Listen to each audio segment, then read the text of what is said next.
శ్లోకము 31 యజ్ఞశిష్టామృతభుజో యాంతి బ్రహ్మ సనాతనం నాయంలో కోస్య యజ్ఞస్య కుతోన్యః కురు సత్తమ స్వార్థం లేకుండా చేసిన పని యజ్ఞం. అలా పనిచేసేవారు పవిత్ర ఫలితం పొందుతారు. వారు చివరకు పరబ్రహ్మాన్ని చేరుకుంటారు. స్వార్థంగా ధర్మం లేకుండా పనిచేసేవారు ఈ లోకానికి పరలోకానికి అర్హులు కానేరు. శ్లోకము 32 ఏవం బహువిధా యజ్ఞాః వితతా బ్రహ్మణో ముఖే కర్మజాన్ విద్ధి తాన్ సర్వాన్ ఏవం జ్ఞాత్వా విమోక్ష్యసే. యజ్ఞం అనేక రూపాల్లో ఉంటుంది. ధర్మంగా స్వార్థం లేకుండా చేసే ప్రతి పని కూడా యజ్ఞమే. దీనిని అర్థం చేసుకున్నవాడు కర్మబంధం నుంచి బయటపడతాడు.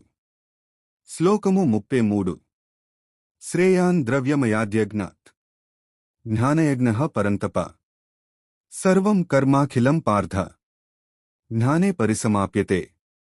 దానం, హోమం, పూజ మంచిదే, కాని జ్ఞానం పొందడం అత్యున్నత యజ్ఞం.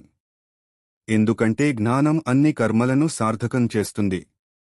బంధం లేకుండా కర్మ చేయడానికి శక్తినిస్తుంది. శ్లోకము 34 తద్విద్ధి ప్రణిపాతేన పరిప్రశ్నేన సేవయా ఉపదేక్ష్యంతీతే జ్ఞానం జ్ఞాననస్తత్వదర్శన. ఆ మహత్తరమైన జ్ఞానాన్ని పొందడానికి నిజమైన వినయంతో గురువు వద్దకు వెళ్ళాలి. అందుకు 3 దారులు. ప్రణిపాతం, వినయంతో నమస్కరించి అహంకారాన్ని విడిచిపెట్టి జ్ఞానాన్ని స్వీకరించే మనసుతో ఉండటం. పరిప్రశ్నం అంటే సందేహాలని అడగటం. సత్యాన్ని తెలుసుకోవాలనే తపనతో ప్రశ్నించడం. గురువుకు సేవ చేయడం. అతని మార్గదర్శకత్వాన్ని నిజమైన హృదయంతో స్వీకరించడం. ఇలా చేసిన వాడికి సత్యాన్ని గ్రహించిన మహాజ్ఞానులు ఆత్మజ్ఞానాన్ని తప్పకుండా బోధిస్తారు.